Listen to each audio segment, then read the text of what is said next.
পবিত্র ঈদুল আজহা উপলক্ষে আনোয়ারাত গরিব দুস্থ অসহায় পরিবারের মধ্যে কুরবানির ঈদ সামগ্রী বিতরণ করছে সম্ভাব্য উপজেলা চেয়ারম্যান পদপ্রার্থী মোহাম্মদ শাহেদ।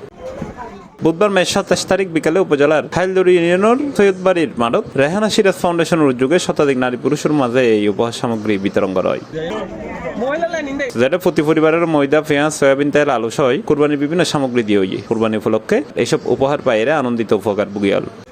এই সময় আনোয়ারাবাসীর ঈদ শুভেচ্ছা জানিয়ে মোহাম্মদ শাহেদ জানাই, আসসালামু আলাইকুম। আর প্রিয় আনোয়ারাবাসী, আমরা বেগুনের পবিত্র ঈদুল আজহার শুভেচ্ছা।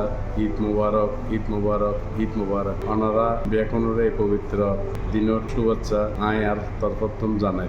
ওনারা বেগুন নিশ্চয় ভালো আছেন, ওনারা ভালো তখন আইন কামনা করি।